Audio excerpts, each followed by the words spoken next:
Bro, banyak yang siap untuk belajar firman Tuhan? Bolehkah dimanapun kita berada, kita sambut firman Tuhan dengan tepuk tangan yang paling meriah dan sorakan sama-sama, haleluya. Dan hari ini saya ingin menyampaikan sebuah khotbah dengan tema The Story of Faith, kisah atau cerita tentang iman. Saya senang sekali mendengar cerita, tapi saya juga senang bercerita. Karena ternyata cerita itu mengasihkan. Bahkan sebuah pengajaran, sebuah kebenaran, kalau diramu dalam bentuk cerita akan sangat mengasihkan sekali. Dan waktu orang itu cerita kita akan bilang, terus gimana? Aduh, terus ya akhirnya gimana? Ya. Wah, kita bisa terbawa perasaannya. Ada banyak kisah cerita cinta, terus apa lagi? Cerita yang bikin malu kita, lalu cerita apa kebodohan kita, cerita perjalanan kita bersama dengan keluarga, cerita liburan, cerita waktu kita sekolah, waktu kita lagi makan, kita lagi kuliah, cerita kita lagi ditipu, dijahatin orang, digosipin orang, difitnah sama orang, banyak sekali cerita. Hidup kita penuh dengan cerita. Konon katanya orang Asia, orang Indonesia senang banget ngumpul dan berbagi cerita. Tapi coba kita survei. Dari awal tahun ini 2022 sampai tanggal 25 Desember 2022. Dari semua cerita yang kita ceritakan, dari semua cerita yang kita dengar, adakah sebuah cerita tentang iman? Tahukah Bapak Ibu Saudara bahwa kita menyembah Tuhan yang hidup? Natal ini mengingatkan bahwa Yesus pernah lahir di dunia ini. Dia bukan sekedar baik, tapi dia adalah juru selamat. Dia adalah Tuhan yang menyelamatkan, yang berkuasa atas hidup kita. Tapi seringkali kehebatan, kemahakuasaan, kebaikan, kesetiaan Tuhan, penyertaan Tuhan jarang diceritakan. Misalnya contoh, kita bikin survei. Kamu ceritain dong perjalanan iman kamu.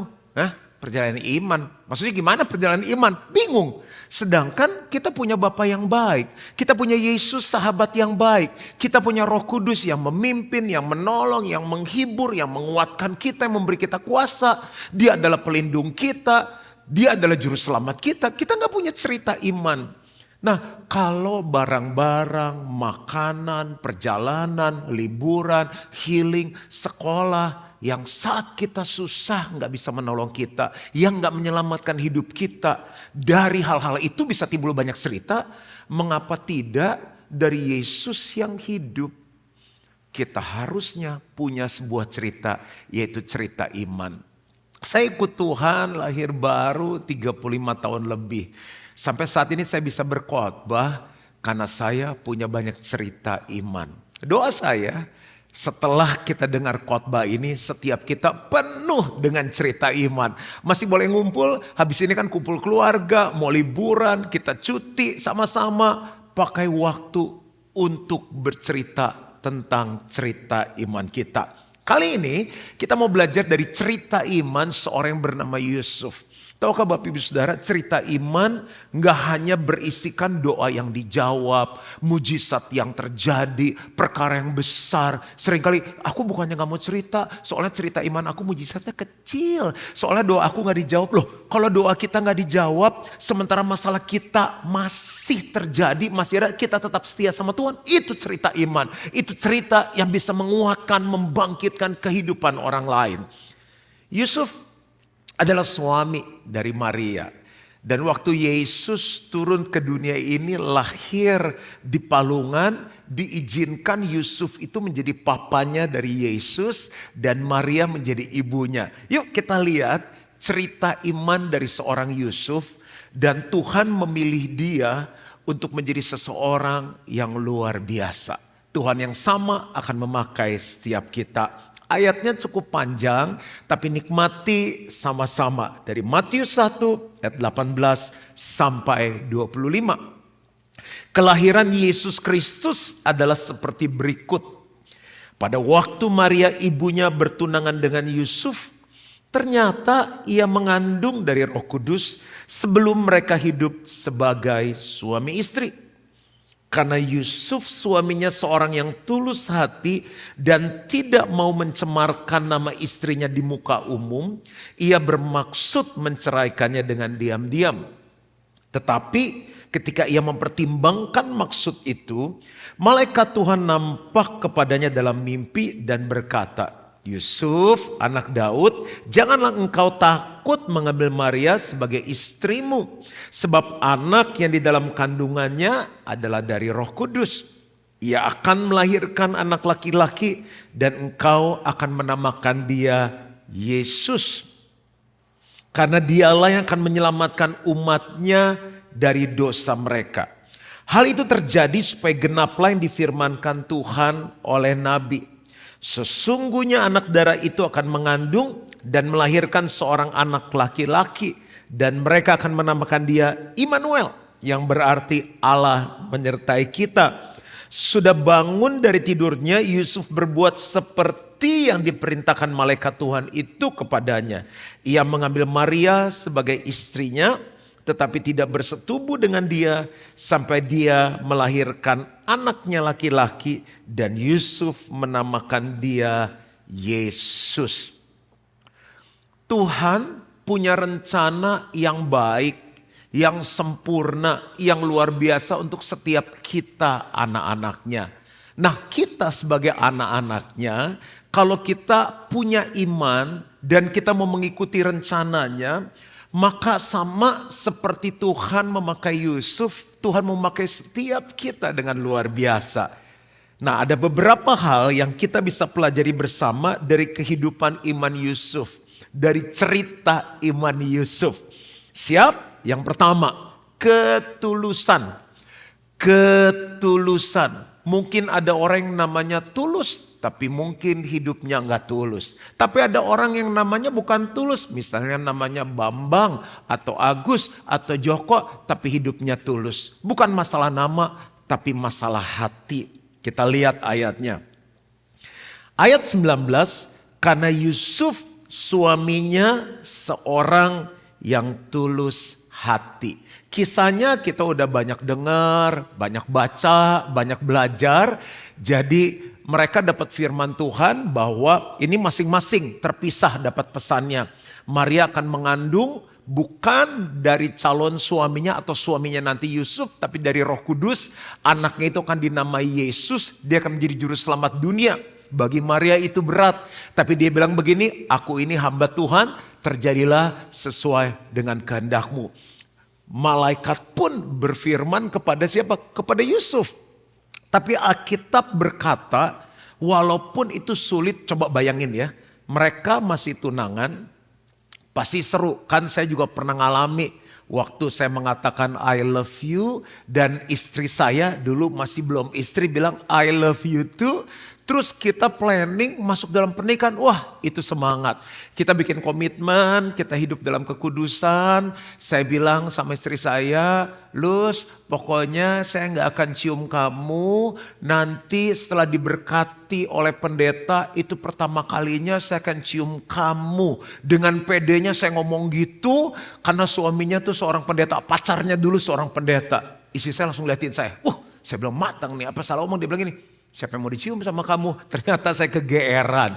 Jadi itu masa-masa yang menyenangkan. Pilih baju pengantin, pilih tempat, pilih menu, pilih lagu, pilih dekor. Bayangkan di tengah senang-senangnya, tiba-tiba Maria, ini saya coba modernkan, Maria WhatsApp. Dia bilang penting banget Cup, kita, maksudnya Suf, penting banget kita perlu bicara. Dia bilang gini, aku hamil. What? Kamu hamil? Hamil, siapa yang hamilin kamu? Roh Kudus. Bagi seorang pria yang sudah mau bertunangan dan menjaga kekudusan, hal itu tidak mudah. Alkitab bilang, karena Yusuf suaminya seorang yang tulus hati. Coba kita baca lengkapnya ayat 19. Karena Yusuf suaminya seorang yang tulus hati dan tidak mau mencemarkan nama istrinya di muka umum. Hatinya baik. Ia bermaksud menceraikannya dengan diam-diam. Kok belum menikah masih tunangan pakai istilah bercerai. Jadi di zaman itu kalau orang udah bertunangan itu, walaupun tidak melakukan hubungan suami istri, belum sebagai suami istri, mereka itu sudah dapat istilahnya suami dan istri. Posisi Yusuf sangat sulit. Saya harus membesarkan anak yang bukan darah daging saya. Gimana saya bisa mencintai anak saya seperti anak kandung saya? Gak gampang. Lalu dia juga berpikir, kok bisa ya sama-sama setia, gak nyangka ternyata dia berbuat jahat di balik saya. Dia pasti terluka, dia pasti punya pemikiran-pemikiran yang kalut, yang kacau.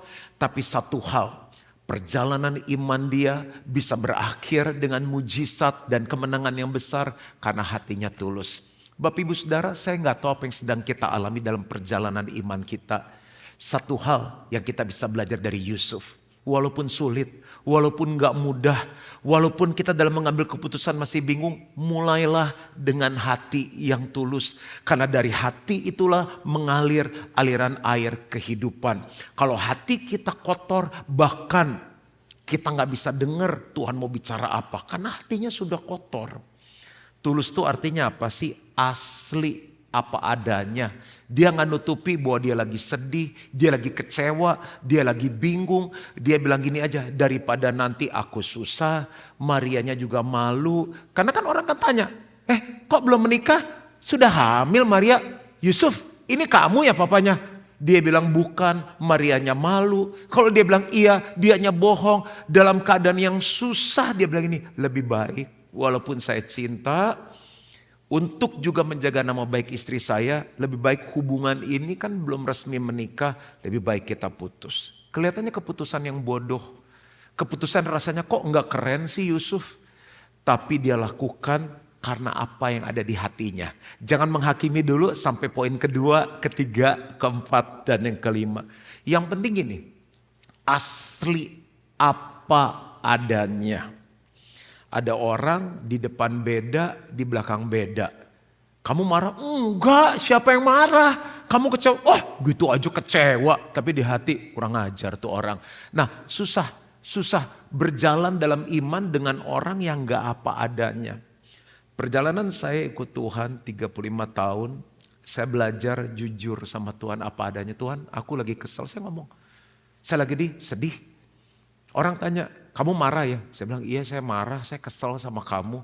Buat apa? Enggak kok, enggak. Paling gini, kita dengar orang-orang ngasih masukan, terus kita samperin. Kamu ada masukan untuk saya? Enggak, siapa ngaco gitu. Padahal ada masukan, padahal kita gak suka, padahal kita kesel. Saya ngalami tangan Tuhan menuntun hidup saya, karena saya belajar untuk apa adanya. Di depan sama, di belakang sama. Kalau ya, kalau tidak. Lalu tulus tuh punya arti baik, hatinya gak jahat. Ada orang kelihatannya baik, deket sama kita, tapi hatinya jahat. Lihat kita sukses gak suka, ngomongin kita di belakang, nusuk kita di belakang. Yusuf itu bukan karena jahat, cuma karena dia bingung. Duh udah tunangan, udah mau nikah, kenapa bisa begini ya? Kalau saya terusin, apa saya bisa mengasihi seseorang yang saya gak kenal, papanya siapa dan harus jadi anak saya, terus manggil saya papa, perasaannya apa gitu. Coba bayangin bapak-bapak ini lagi jalan, di tengah jalan terus ada anak panggil, papa, bingung gak? Bingung lah, bukan anak kita ngapain lu panggil papa. Terus kalau orang nanya saya harus bohong, ya ini anak saya, atau saya harus bilang, gak tahu tuh si Maria kegenetan kali, dia punya pilihan yang susah, tapi dia memilih untuk tulus apa adanya. Dan dia bilang ia tidak mau mencemarkan nama istrinya. Dia bukan hanya apa adanya, tapi dia orangnya baik. Mungkin kita gak kaya, kita gak hebat, kita gak terkenal. Tapi kalau mau mulai perjalanan iman dengan Tuhan, modalnya cuma satu. Tulus, apa adanya, di depan sama, di belakang sama, dan baik. Gak ada niatan jahat. Yang kedua, apa yang kita bisa pelajari dari life story perjalanan iman Yusuf? Ada keterbukaan. Tulus bagus tapi harus terbuka. Saya menulis renungan gini, terbuka itu tidak berkeras dengan pendiriannya, tetapi terbuka kepada arahan Tuhan. Nah karena Yusuf terbuka, Walaupun mungkin keputusannya salah. Aduh, putusin jangan ya tunangan saya. Tapi karena dia terbuka, dia dapat pimpinan Tuhan. Ayat 20. Tetapi ketika ia mempertimbangkan maksud itu. Artinya gini, dia gak merasa dirinya paling benar. Orang yang gak bisa dapat arahan Tuhan, orang yang gak bisa terbuka karena menganggap dirinya paling benar. Mutusin apa-apa gak nanya istri. Ya udah mau beli mobil, beli aja. Mau beli rumah, beli aja. Mau pindah kerjaan, pindah aja. Pokoknya saya mau ngapain kek, saya mau pelayanan, enggak rundingan dulu. Karena merasa diri paling benar. Kadang dia dengar pandangan, istri ngomong, anak ngomong, ketua sel ngomong, stafnya ngomong, pendetanya ngomong. Masuk kanan, keluar kiri. Pendeta atau apa sih? Istri. Kan gue lebih tua 5 tahun dari lu. Anak-anak baru umur 7 tahun, baru umur 10 tahun. Mau ngomong sama bapaknya. Staf tahu apa sih? Kita itu bukan segalanya. Yang maha tahu cuma Tuhan. Keterbukaan sulit terjadi kalau kita udah pasang benteng diri kita yang paling benar. Tuhan itu sopan loh. Orang kita bilangnya dia mau masuk ke dalam rumah, dia ketok pintu dulu. Dia berdiri di muka pintu dan mengetok. Barang siapa membukakan pintu, maka akan masuk mendapatkan dia dan makan bersama-sama dengan dia. Tuhan tendang pintunya dobrak bisa gak? Iya bisa, tapi dia ketok. Mau berjalan dalam perjalanan iman, punya life story, jadi orang yang terbuka. Biasanya keterbukaan itu gak terjadi bukan hanya karena merasa diri paling benar. Yang kedua karena gak ada kedekatan.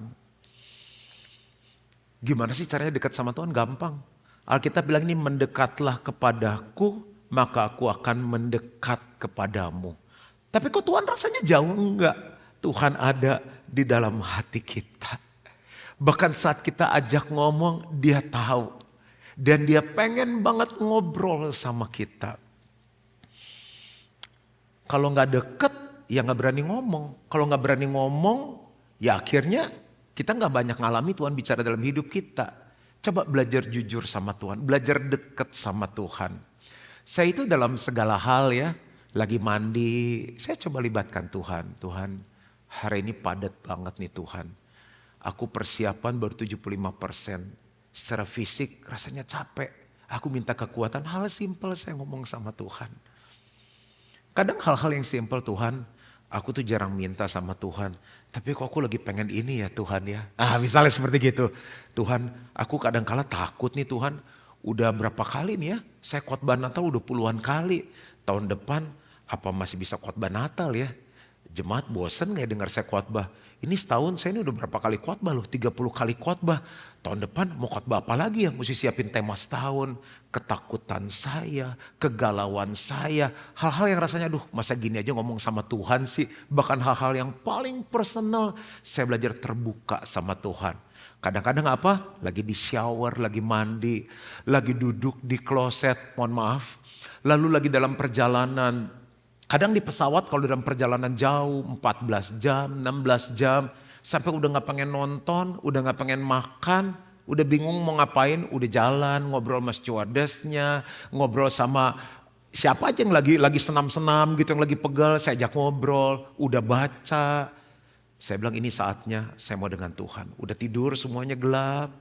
Saya duduk saya bilang Tuhan ini saatnya Tuhan bicara sama saya. Saya duduk dengerin Tuhan ngomong. Itu cara saya mendekat kepada Tuhan. Setiap saat, setiap waktu saya mendekat sama Tuhan. Nah seringkali kita gak bisa terbuka karena kita lebih banyak ngomong sama orang lain. Waktu kosong WhatsApp sama orang gak ada yang salah. Waktu saat update media sosial, lihat medsosnya orang, kasih komen segala macam. Itu kadang waktunya habis. Lagi kosong nunggu pesawat main game. Sampai oma-oma, sampai tante-tante sekarang main game. Seru banget. Kenapa gak pakai itu untuk terbuka sama Tuhan. Mendekat sama Tuhan. Akhirnya kita lebih dekat sama teman kita. Lebih dekat sama game. Lebih dekat sama Instagram, sama Facebook, sama Twitter, sama TikTok. Daripada kita dekat sama Tuhan. Makanya kita gak punya cerita iman dalam hidup kita. Cerita kita seputar apa? Seputar medsos. Lu udah lihat dia belum yang terakhir? Badannya bagus banget. Ngebentuk. Itu pinggang gini. Itu aja ceritanya. Gak ada sama sekali cerita iman. Yang pertama apa? Tulus. Karena Yusuf suaminya seorang yang tulus hati. Yang kedua keterbukaan. Yusuf gak langsung putuskan, putus, pisah, you and I, and. Enggak. Ketika mempertimbangkan maksud itu, dia datang sama Tuhan dengan hati yang terbuka. Dia gak merasa dirinya benar, dia mendekat sama Tuhan. Dan tanpa rasa malu, dia apa adanya dengan Tuhan. Tuhan, aduh saya gagal nih. Kadang apa saya kurang ganteng, apa saya kurang pinter, apa saya kurang oke. Sampai si Maria hamil sama orang lain. Itu laki itu perasaannya, gengsinya tuh dihabisin. Tapi dengan rendah hati datang sama Tuhan. Yang ketiga, saya berharap kita belajar sesuatu. Yang pertama ketulusan, yang kedua keterbukaan. Yang ketiga adalah kepekaan. Ayat 20b, malaikat Tuhan nampak kepadanya dalam mimpi. Jadi saat dia mendekat, saat dia terbuka, saat dia tulus, malaikat Tuhan nampak kepadanya dalam mimpi dan berkata, Yusuf anak Daud, janganlah engkau takut mengambil Maria sebagai istrimu, sebab anak yang di dalam kandungannya adalah dari Roh Kudus. Oh hebat banget, itu sih pastor levelnya udah tinggi, bisa dengar suara Tuhan, Tuhan ngomong lain-lain. Setiap kita bisa. Siapa yang ngikuti secara online percaya kita menyembah Tuhan yang hidup. Kalau Tuhan yang hidup bisa ngomong gak? Bisa. Sekarang saya mau tanya sama ibu-ibu, kenalin suara suami kita gak? Misalnya satu saat dari luar negeri pakai nomor lain nelfon kita belum save. Bilang, halo siapa nih? Ini suamimu. Hah? Yang benar suami gue. Kan aneh kan, udah nikah 20 tahun kita pasti tahu. Suara anak kita di mall, begitu banyak anak. Atau kita lagi ke taman wisata, ke dunia fantasi. Tiba-tiba yang teriak gini, Papa! Kita kan sebagai orang tua harus tahu, itu anak saya, mana dia? Itu namanya apa? Sebuah kepekaan. Makanya untuk kita peka, setiap orang bisa dengar suara Tuhan. Setiap orang bisa peka, perlu yang namanya waktu. Perlu waktu. Ada penyanyi lagi nyanyi, saya langsung tahu, oh itu suaranya Wawan Yap. Oh itu suaranya si ini. Langsung tahu. Beberapa orang dengar suara khotbah saya langsung tahu itu suaranya Pastor Juan. Keras, semangat. Selain perlu waktu, perlu latihan. Seringkali kita berpikir, ini suara Tuhan, ternyata suara diri kita sendiri. Karena kita saking pengen, udah ini Tuhan aja, kita sahkan itu suara Tuhan. Bisa salah, gak apa-apa namanya latihan ya kan. Yang penting ini, untuk peka perlu waktu, perlu latihan dan perlu tenang. Perlu tenang. Nah, bagaimana saya melatih kepekaan saya dengan Tuhan? Waktu paling tenang adalah sebelum semuanya bangun. Saya udah bangun. Jam 4 belum ada yang bangun, termasuk Mbak belum bangun, gelap-gelap duduk, saya nggak nyalain lampu. Duduk, tenang. Itu Tuhan banyak bicara, saya selalu bawa handphone saya dengan notes terbuka. Ada ide apa, ada pesan apa, saya catat gitu. Yang berikutnya adalah saat semua udah tidur, good night, saya udah peluk anak saya, udah mesbah keluarga sama-sama istri sudah tidur, kayak good night, I love you. Saya duduk sendirian dan di situ saya dengar Tuhan banyak ngomong. Planning ke depan, kamu mesti gini, itu aja. Nah waktu saya capek, saya gak peka. Ini kan dur terus nih, pergi pulang sibuk. Kemarinnya sebelum saya tapping ini, saya 3 kali Natalan. 3 kali Natalan loh, itu capek. Harus pergi, pulang, pindah tempat, pergi, pulang, pindah tempat, pergi, pulang. Orang yang berbeda sharing, firmannya beda. Saat itu saya bilang gini, saya gak bisa bangun pagi, udah gak kuat bangun pagi. Saya bilang saya harus cari waktu tenang di mana saya harus mendengar Tuhan bicara. Karena saya punya sebuah keyakinan iman gini, di luar Tuhan saya gak bisa buat apa-apa. Kalau Tuhan gak kasih pesan, saya gak bisa khotbah. Kalau Tuhan gak kasih petunjuk, saya gak tahu apa yang harus saya buat untuk mimpin gerejanya Tuhan masuk 2023. Bapak Ibu kan sama, mimpin keluarga. Aku cuma ibu rumah tangga, ngedidik anak sekarang kan gak kayak zaman dulu. Punya 3 anak, 3 karakternya beda. Bapak Ibu sebagai profesional, sebagai pengusaha, kalau bukan pimpinan Tuhan, kita gak peka, kita gak akan punya cerita iman. Tulus, yang kedua tadi apa? Terbuka, yang ketiga peka. Peka itu perlu waktu, perlu latihan, perlu ketenangan. Yang keempat,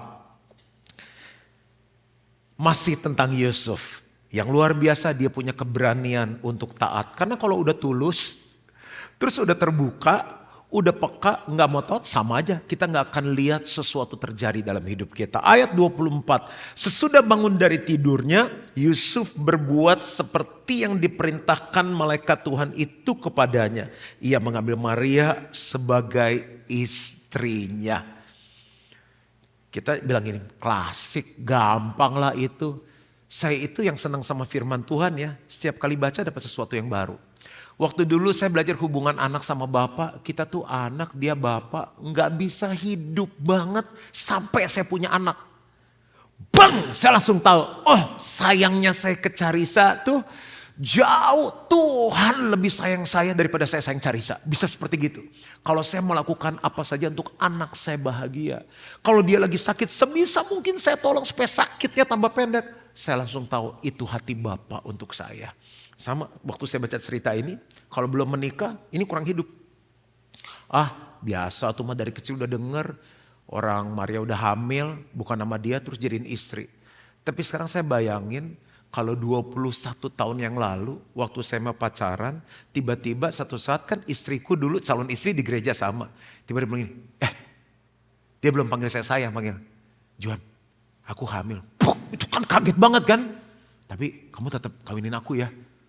Yang hamilin siapa? Orang tiap kali kita pacaran cuma di rumah saudara kita dengan lampu yang terang, anaknya 3 lari-lari. Orang kita cuma bahas firman, gimana kapan bisa hamilnya. Terus kawin sama saya. Itu gak gampang. Dibutuhkan keberanian untuk taat.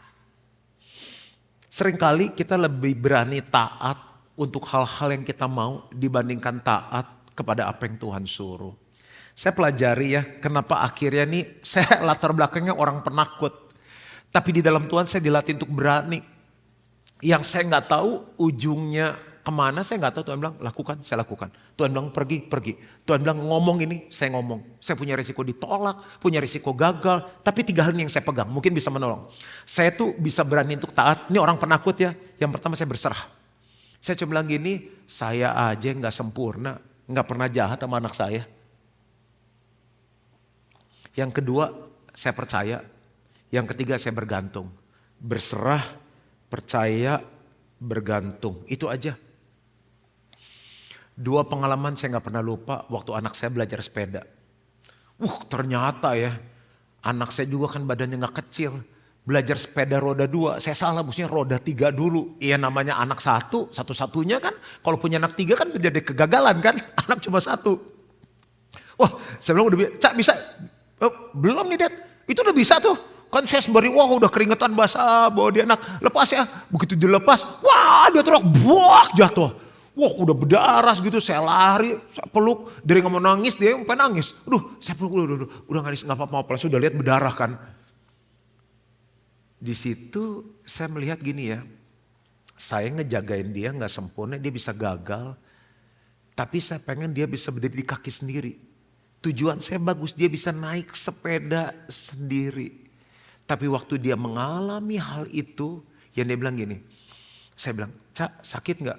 Enggak, tapi sembari nangis gitu, udah berdarah. Mau belajar lagi? Mau katanya. Akhirnya sampai dia bisa naik sepeda. Kalau naik sepeda bertiga, dia yang jadi tour leader.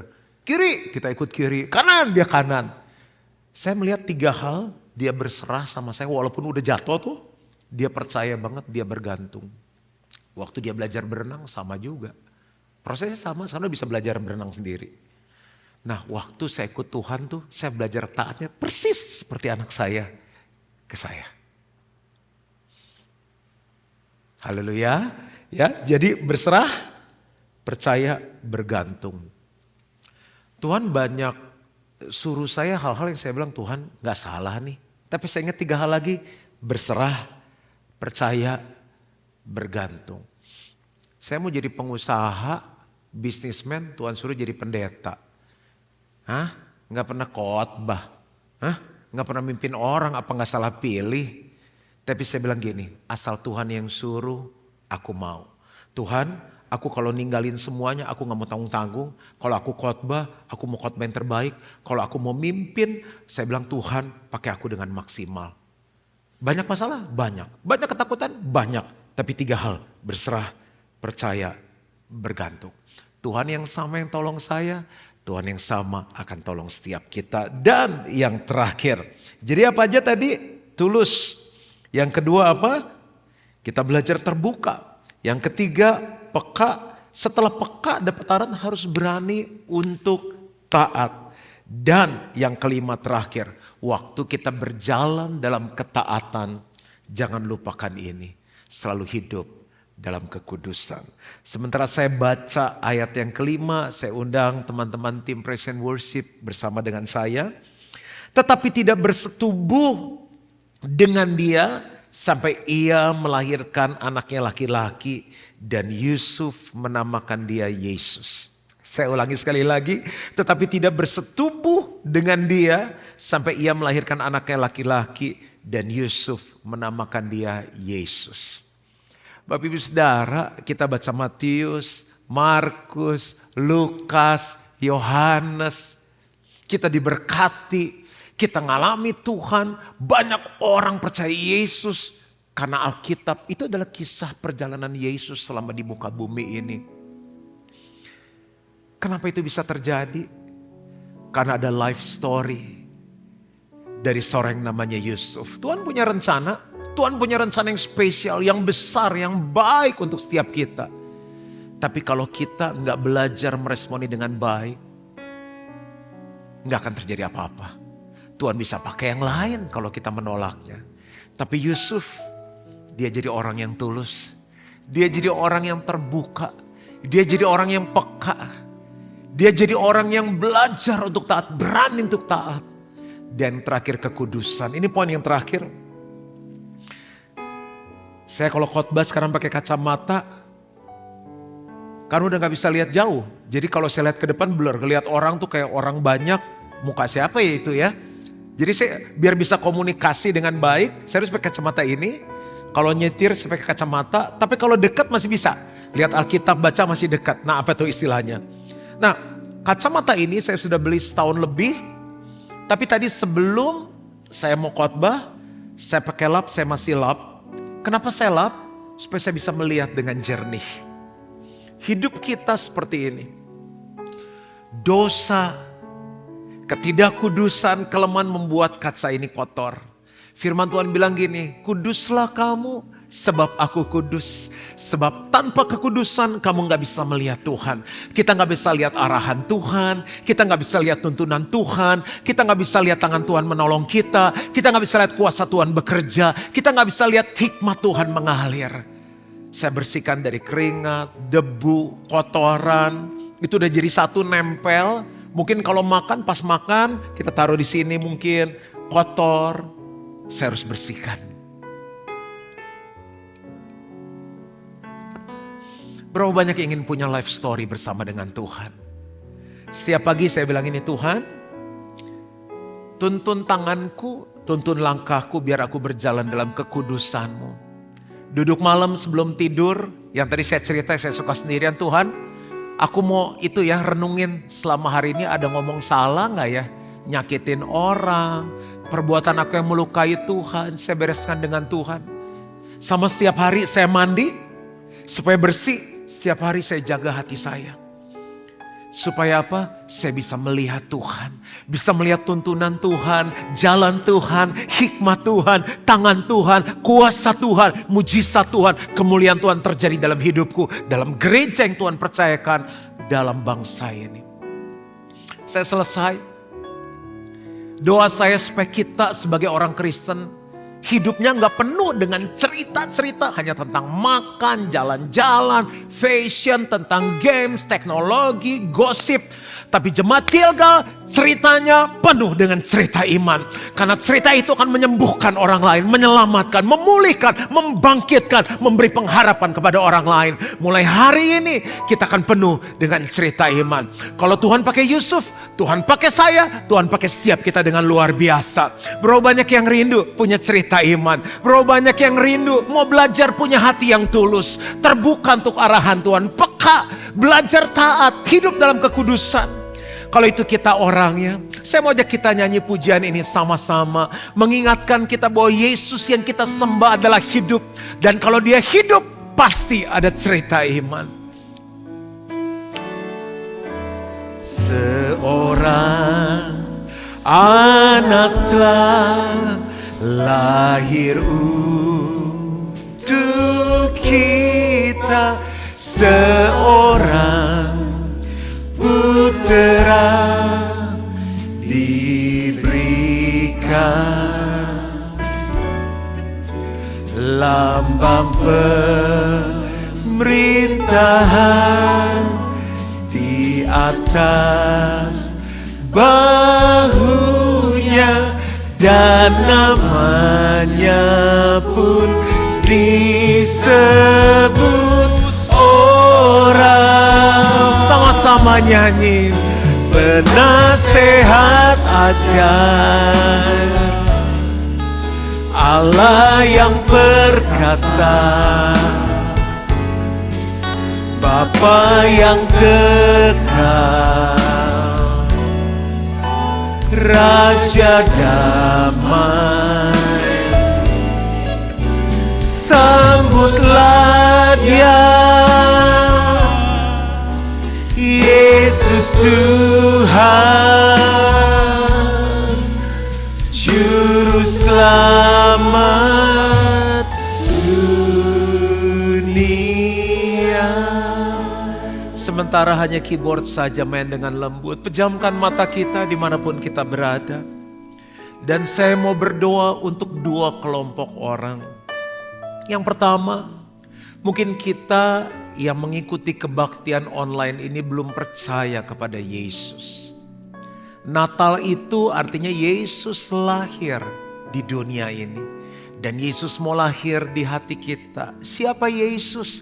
Yesus adalah juru selamat dan Tuhan. Firman Tuhan bilang barang siapa yang percaya kepada Yesus, dia akan diselamatkan. Berapa banyak yang hadir, yang mengikuti online ini gak yakin. Iya ya, kalau saya nanti mati saya kemana ya? Cuma ada dua alamat, surga dan neraka. Kalau kita gak punya keyakinan, Yesus bilang akulah jalan, kebenaran dan hidup. Tidak ada seorang pun dapat sampai kepada Bapa. Tidak ada seorang pun yang bisa sampai ke surga tanpa melewati Yesus. Caranya gimana?